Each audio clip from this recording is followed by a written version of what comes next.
യേശുവിൽ ഏറെ സ്നേഹമുള്ളവരെ, പുതിയൊരു ദിവസം നൽകി കർത്താവ് നമ്മെ അനുഗ്രഹിച്ചിരിക്കുകയാണ്. നല്ല ഈശോയ്ക്ക് നമുക്ക് നന്ദി പറയാം. ഈ വർഷത്തിൻ്റെ അവസാന ദിവസങ്ങളിലേക്ക് നമ്മൾ നടക്കുകയാണ്. പ്രിയപ്പെട്ടവരെ, നമുക്ക് ആത്മപരിശോധന ചെയ്യാം. ഈശോ ആഗ്രഹിക്കുന്ന ഫലങ്ങൾ ഈ വർഷം നമ്മുടെ ജീവിതത്തിൽ ഉണ്ടായോ?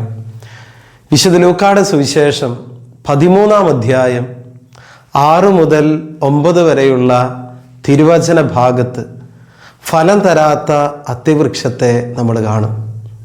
ഒരു യജമാനൻ 3 വർഷമായി അതിൽ ഫലം അന്വേഷിച്ച് വരുന്നു.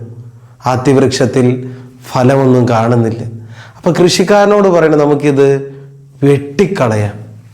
അപ്പോൾ ആ കൃഷിക്കാരൻ പറയുകയാണ്, ഞാൻ ചുവട് കിളച്ച് വളമൊക്കെ ഇടാം, 1 വർഷം കൂടി അത് നിൽക്കട്ടെ, ഇല്ലെങ്കിൽ അത് നമുക്ക് വെട്ടിക്കളയാം.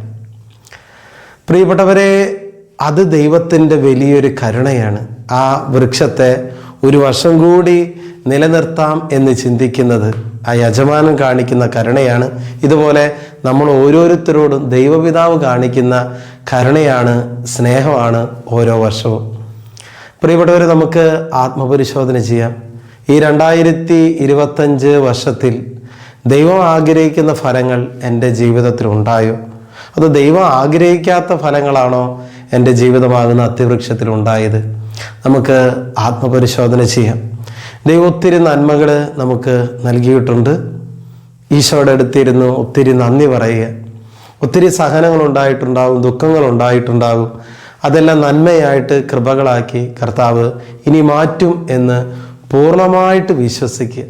ദൈവത്തിൻ്റെ കരങ്ങളിലേക്ക് നമ്മുടെ ജീവിതങ്ങളെ കൊടുക്കുക. പ്രിയപ്പെട്ടവരെ, ഈ വർഷത്തിൻ്റെ അവസാന നിമിഷങ്ങളിലേക്ക്, അവസാന ദിവസങ്ങളിലേക്കൊക്കെ നമ്മൾ പോയിക്കൊണ്ടിരിക്കുകയാണ്. നമുക്ക് ആത്മപരിശോധന ചെയ്യാം.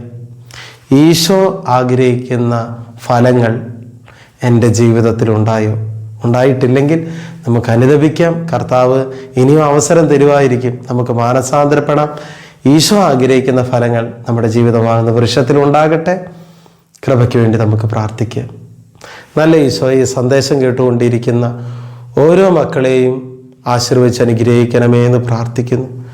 ദൈവം ആഗ്രഹിക്കുന്ന ഫലങ്ങൾ ഞങ്ങളുടെ ജീവിതത്തിൽ ഉണ്ടാകാൻ ഇടവരട്ടെ എന്ന് പ്രാർത്ഥിക്കുന്നു.